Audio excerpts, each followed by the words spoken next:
What's up, everybody? Welcome to Move to Six, presented by Grifols Plasma Donation Centers. DJ Buck back with you here on a Thursday as we head towards a big football weekend. Buck, we're going to do some digging today, try and figure some things out while we have some MVPs that are struggling, at least recently struggling. We're going to see if we can get them right, figure out what's wrong there with those guys. Also going to look at the Eagles and what they're doing defensively, and maybe explore a little bit of some guys playing a little bit better in their stat line. You know, maybe like a Juan Soto type. You know, maybe the stats aren't really impressive, but when you need to have it, they deliver. You know what I'm saying, Buck?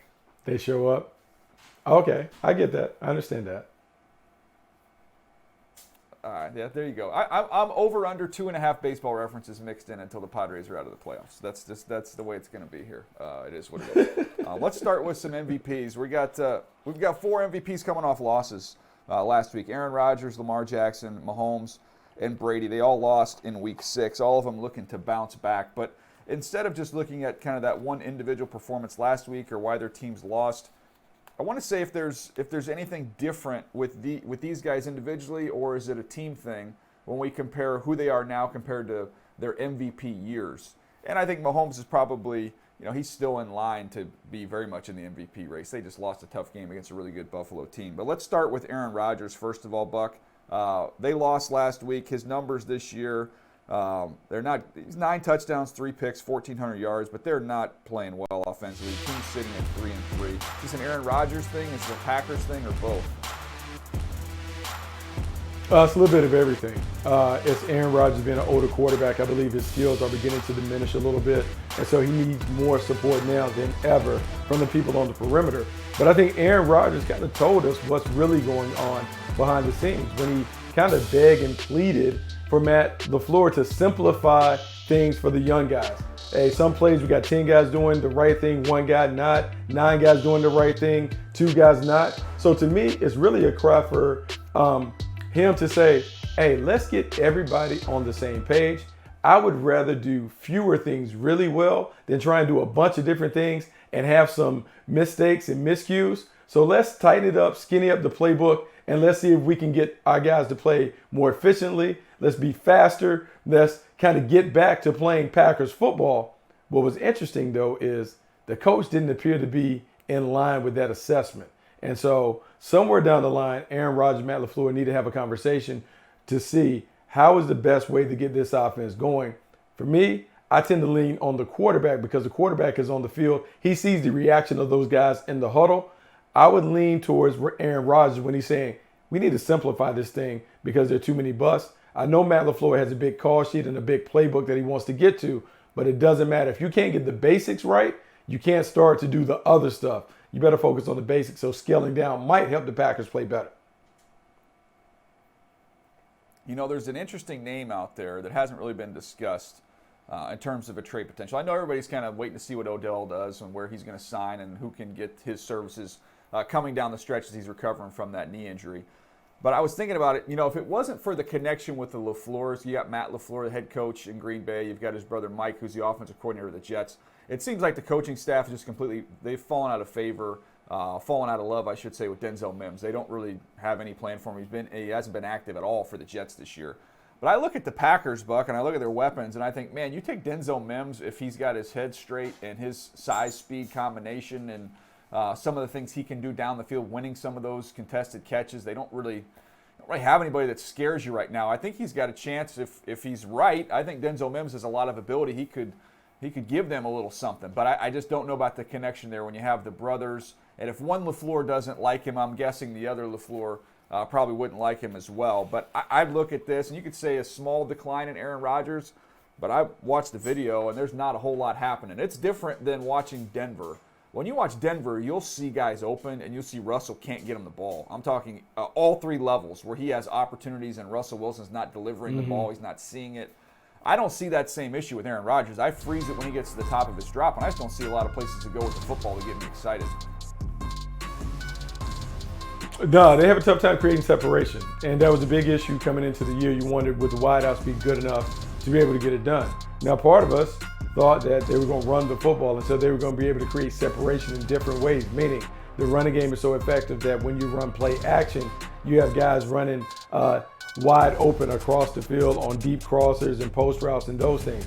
They haven't been able to put that together. And so when I look at this team, Matt LaFleur has to help the wideouts create space. So some of that is motion, some of that is shifting, some of that is putting them in bunches and tight stack formations where they can't get pressed and you kind of give them easy releases. This is a year where the first 3 years have been pretty easy for Matt LaFleur. You've been able to kind of skate and get the championship games and do all those things. This is a year where he's really going to have to coach. We'll get a chance to see what kind of offensive mind Matt LaFleur is based on how he makes these adjustments to get this offense back on track this season. Yeah, we switch gears. We get to the Ravens. Lamar Jackson, they're coming off a loss to the Giants. Man, that Giants still one of the great stories where they are sitting at 5-1. You look at Lamar's year. I like to look and see what he's projected for, what he's on pace for with what he's done thus far. He's on pace for 37 touchdowns, 3,600 passing yards, 17 picks, which is a big number for him turnover-wise. And then rushing-wise, he's on pace to go over 1,000 yards. So he's still playing, darn near an MVP level when you think about what he means to that team. He is their offense. The offense is still gone through the tight end. Mark Andrews is having a really good year. But they're sitting here at 3-3. Now, the division has not been great, so they're tied for first place with Cincinnati at 3-3. A point differential, they're plus 17, so just a little bit above average. But when you look at them, is there anything from last week's game that would scare you? Is there anything you can take away from what the Giants did to them? My biggest takeaway is Lamar Jackson has to make sure he takes care of the ball in the fourth quarter. This was a game that the Baltimore Ravens gave away. And so I think the Baltimore Ravens need to kind of reassess how they go about doing their business when it comes to their offensive style, their defensive style. And they got to make sure that they're always calling the game to fit the vision of what this team is going to become or how they want to play. Meaning, if you're a run-heavy team and you believe that your best chances of success is running anybody and everybody, including the quarterback, well, at the end of games, it still has to be about the running game. I don't think that Greg Roman and this staff can try and appease the public and saying, hey, we got to throw the ball all over the yard and do those things. I also think for Lamar Jackson, he has to understand the strengths and weaknesses of his game and understand where we at in terms of the situation and circumstance of the game. There's certain parts of the game where you're like, hey, you know what? A punt isn't bad here. Let's just punt, play defense, don't turn it over. And so what I want to see from the MVP is smarter decisions, better overall feel for the position when it comes to managing the game. The talent stuff is all there. It's more the stuff that we talk about, the high-level guys. They play the game in slow motion. I want to see Lamar Jackson do some of that. I think those are excellent points, Buck. To me, protecting the football is just the key there. If he can protect the football, they should be in pretty good shape going forward. All right, Mahomes, last week, he threw for 338, had the 2 touchdowns, but the 2 picks in their loss to Buffalo. He only put up 20 points on the season. He's still having a masterful year. 1,736 yards, 17 touchdowns, 4 picks. He's even ran for 113 yards so far. They play the Niners week 7. I guess just the point situation coming off last week. Do you attribute that to Buffalo, or is there anything here that's concerning with KC? No, Buffalo played a good game. They're very solid on defense, but we talked about them being solid. We talked about their ability to really exhibit the patience and the discipline necessary to knock off a Kansas City Chiefs team that doesn't have a true vertical threat. For Pat Mahomes, I think what he's transitioning to is learning. I went from being a team that was running a fast break at the YMCA to now we're playing half-court basketball. And so because of that, it's going to require me to play a little differently. I'm going to have to take the early checkdowns. I'm going to have to take some of these early quick throws early in the drive to be able to make sure that we stay on schedule. We can't fall behind the chains too much because I don't necessarily have a playmaker like Tyreek Hill to erase the mistake. And so as I get more comfortable with Juju Smith-Schuster and Mecole Hardman and some of the other guys that are rotating in, I have to make sure that I can trust those guys on short and intermediate routes because the most important part of our approach is staying on schedule and avoiding the third and long situations. Yeah, I'm not really worried about them. Interesting nugget here with the Chiefs. They're the only team with a positive point differential in the AFC West. All that talk we had about the AFC West and what that was going to look like, they're plus 30 on the year. The Chargers are sitting at 4-2, but because of that blowout with the Jags, they're minus 11 in the point differential. Denver's minus 8, the Raiders are minus 5. So, anyways, the Chiefs are going to be fine. They're going to be okay. They're going to be standing there at the end. They're going to be in the mix. So I'm not too worried about Patrick Mahomes. It's a different mix. It looks a little different, but man, it still goes through Kelsey. And everybody has a game plan for what to do against Kelsey. Nobody can stop him. So I don't really spend much time worrying about Andy Reid, Patrick Mahomes, and the Kansas City Chiefs. All right, Tom Brady. This year, sitting at number 1,652 yards. He's got 8 touchdowns a pick. Last week they lost against the Steelers. They only put up 18 points, 25 of 40 for 243 and a touchdown. This is just the offensive line issues are there. I don't think you see a real dynamic, explosive passing attack, Buck, when you watch this team. I don't think he's in any kind of rhythm. He doesn't look comfortable. Of all these guys, that's the one, Tampa's the team I would be most concerned about. Hey, look, I am concerned. I am concerned that the frustration is going to spill over. Tom Brady, we saw the testy, intense conversation that he had with the offensive line. We've seen the lack of execution from this offense. Outside, in particular, the wide receivers have just not been on the same page. Personally, I believe this team is mismatched in terms of their personnel and the scheme. The personnel that they have are big boy playmakers on the outside. Godwin, Julio Jones, Mike Evans, guys that are big, physical, want to use their size to create favorable one-on-one opportunities down the field. Well, when I look at the way that this team needs to play, Tom Brady is very comfortable in a quick rhythm pass game. Ball gets out. He has a bunch of jitterbugs making plays. And so until that kind of marries up in a line, I have a hard time seeing this team beyond the 500 squad. Yeah, I'm just pulling up some of the numbers here, too. I mean, they're averaging 20 points a game. I mean, they're way down the list here. Just have not been productive, haven't been explosive, and Brady doesn't look comfortable. I don't know how else to say it. It's concerning there with what you've seen in Tampa Bay, and you can't discount the injuries they've had up front along that offensive line is playing a major factor in this whole thing as well. All right, we're going to talk about the Philadelphia Eagles in just a moment here. This is a team defensively. They've been outstanding. They're taking the football away. They lead the league in takeaways. We're going to jump in and try and see if we can figure out what is working for them defensively. We're going to do that right after this. Take a little break here. We'll jump in and do some Eagles.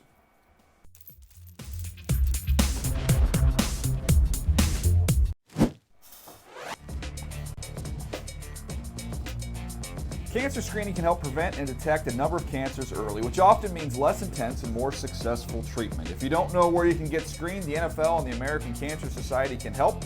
Visit NFL.com/crucial-catch or text CATCH to 635-635 to find your local cancer screening center and additional screening resources.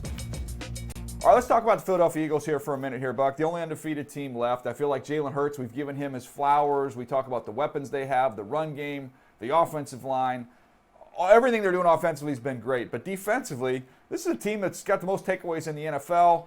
Their differential is ridiculous right now. Their turnover differential is I believe, best in the league, plus 12 on the season. What have you seen from them? And I went back and watched all their interceptions and was trying to find something I could take from that. But what do you see from this group? So I had a chance a couple weeks ago to get a up close and personal look at the Philadelphia Eagles defense. And I'm going to tell you, DJ, they're built the right way. I know people give them a hard time because they don't commit big dollars or high draft picks to linebackers, but this team is built on the front as the foundation. Their front line is terrific, and then they invest in the back end because they have cover corners and safeties that can make plays. And what happens is when those two things are working together, meaning you're dominating in the trenches, so you're forcing long yardage situations, you now get to have fun on second and third and long, dialing up pressures, stunts, games, movement at the line of scrimmage, where now the quarterback is uncomfortable. And what they've assembled is really a handful of ball hawks in the back end who do a really good job of seeing the ball and going and get the ball. And what's unique about this is last year when they started, Jonathan Gannon was a read, react, let's play zone, let's keep our eyes on it. They've now mixed in some man-to-man stuff to go with their zone. So now they're a complete defense that really has the entire toolbox available. Jonathan Gannon just decides which tool to use versus which team. Whoever and whatever he chooses to use, it has been working because this team is taking the ball away, and they're doing it because the front and the back end are really tied together. Well, the worst thing you can be in life is lukewarm, right? You either want to be hot or you want to be cold. You want to be all in with one approach or all in with another approach. I think what's fascinating about the Eagles, when you look at it, I was looking up, okay, the number of 5-man pressures, 6-man pressures, 7-man pressures. 5 and 6-man pressures, they're in the middle of the league. There's nothing that really stands out to you. But they're getting home with 4 a ton. When you go back and watch all the interceptions, you'll see that. Rushing 4, still hitting the quarterback, and that's led to some of these interceptions down the field. But this was the interesting one, Buck. 7-man pressures, they're second in the league in 7-man pressures. So they've done that 7.1% of the time. So in other words, they're hitting you with 4, and then it's not, a 5-man or then all of a sudden, bam, they're sending the whole kitchen sink at you. And so that can be a little bit jarring, I think, when you're a quarterback. You kind of get seeing all these bodies in coverage, and all of a sudden here they come. They're coming after you with full force. So I think they've done a really nice job of being aggressive, like ultra aggressive at times. And the other thing, when you go watch all these clips, I don't know if Darius Slay, I know Darius Slay's been to the Pro Bowl and Darius Slay has a good reputation, but I don't feel like he gets talked about enough in terms of putting him up there in the very top, the upper echelon of corners in this league. When he gets eyes on the football, he can find it and play it as well as any corner in the league. And I really believe that. I don't know if there's many I'd take over him. He's playing great. He's playing, look, you can make the case that he's the best corner in football right now. Watched him lock up Justin Jefferson very early in the year. Watched him against the Jaguars, not only play great man-to-man, but also have excellent eyes in zone. He's continued to do that throughout the time. I think what you brought up is really interesting, DJ, because that mix of 4-man pressure with 7-man pressure is as drastic and as stark a contrast as you can get when it comes to how you call a defense. That 7-man pressure is basically cover 0, blitz peel. You know we're coming. We're not hiding it. We're bringing it, and we're saying that your 4 eligibles can't beat our guys. And they're bringing the heat, and because of that, they're able to do it. So nice combination of those simulated pressures with all-out pressures to really play games with the quarterback. And all of it is working because they're dominating the early downs, and they're making you have to go against what they want you to face on those money downs on 3rd and long. Yeah, and they've got waves. We've talked about it before. Waves of those defensive linemen they can throw at you. They're getting some interior push. And then on the back end, again, it seems like they always have one free defender. And they are able to get eyes on the quarterback and just making things happen. It's really a fun thing to watch what they're doing. And they've laid some traps, too. You'll see corners laying traps and falling off one and dropping back in and getting picked. So a really nice job by Jonathan Gannon and company, how they're designing that, and these guys are playing really, really hard. All right, Buck, we're going to step aside, take a quick break here. When we come back, we're going to talk about some players who might not have the stats that jump off the page, but their game is jumping off the screen. We'll get to that right after this.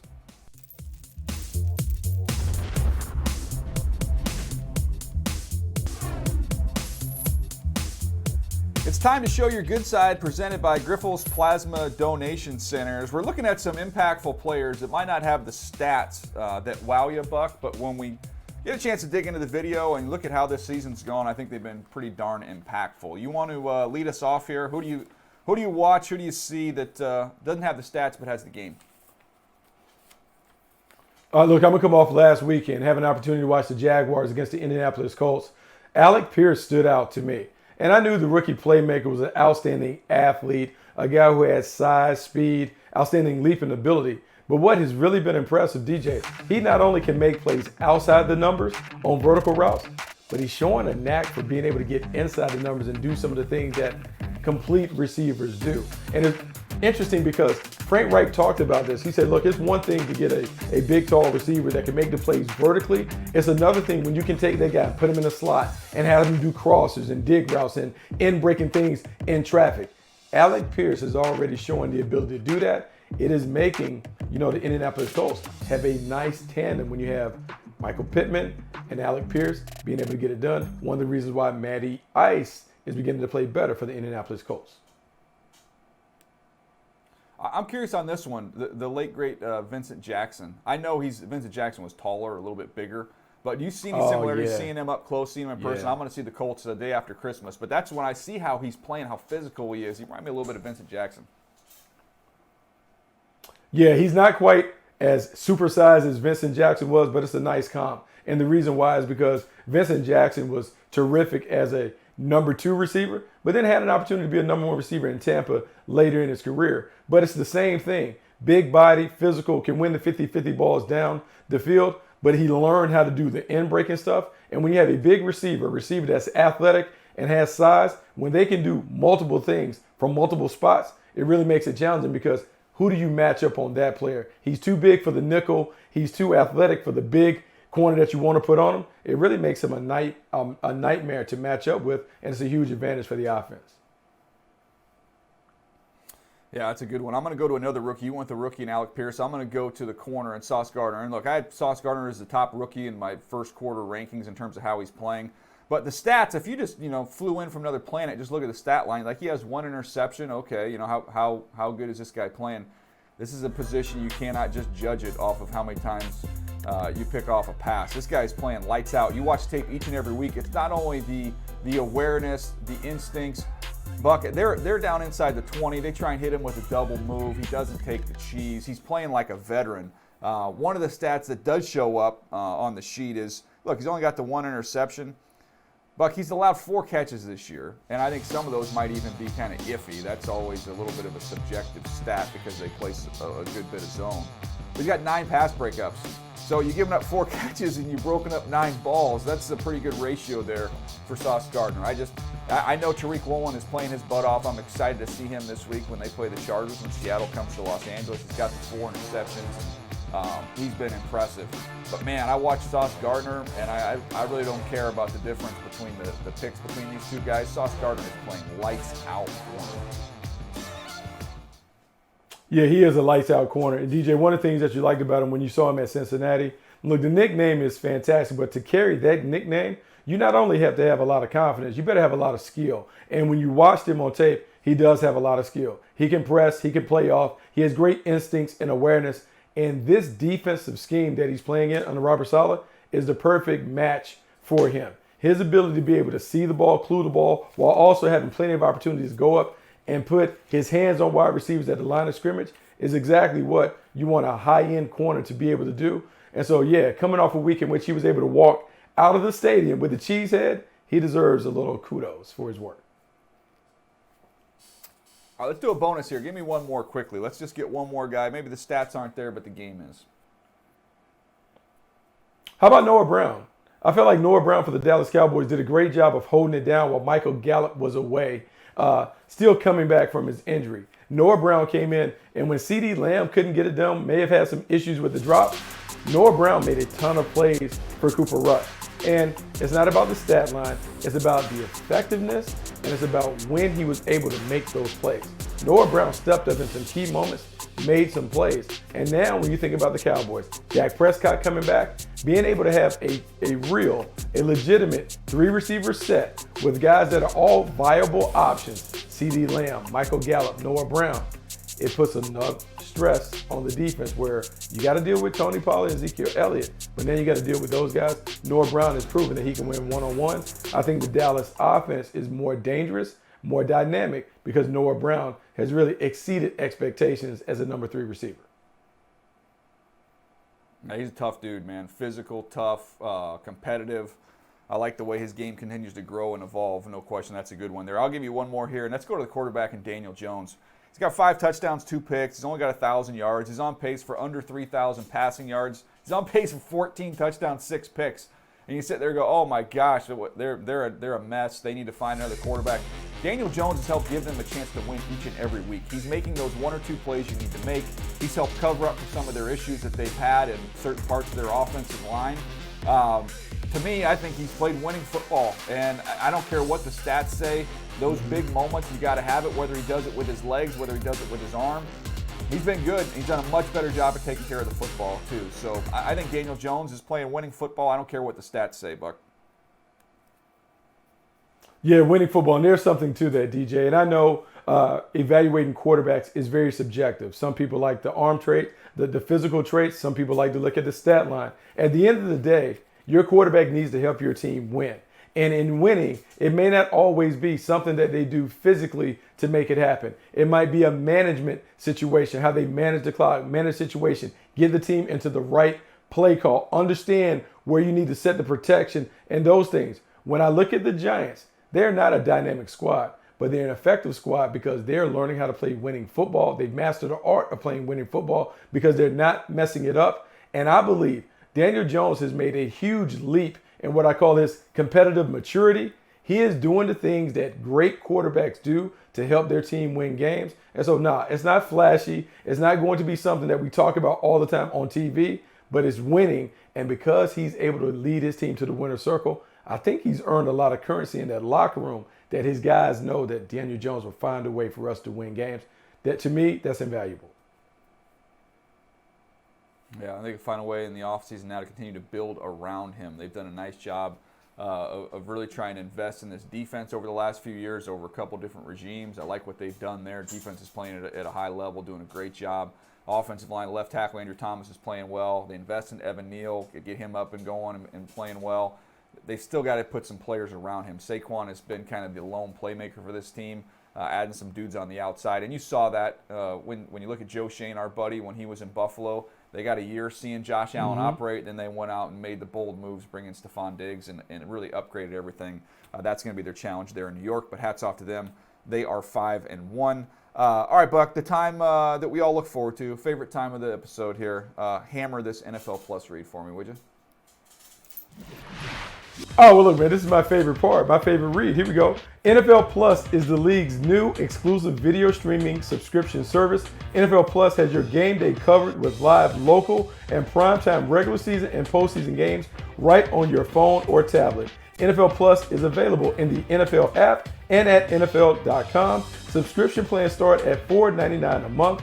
Fans can visit plus.nfl.com and sign up for a free trial of NFL Plus today. Well done, Buck. You can find more Move the Sticks content on NFL's YouTube, NFL.com, the NFL channel, the NFL app. It's all there for you. We'll have a lot coming your way. As we start to get to the end of October, as we start to enter into November, and we're talking about Thanksgiving, Buck, that's when the draft wheels start spinning a little bit.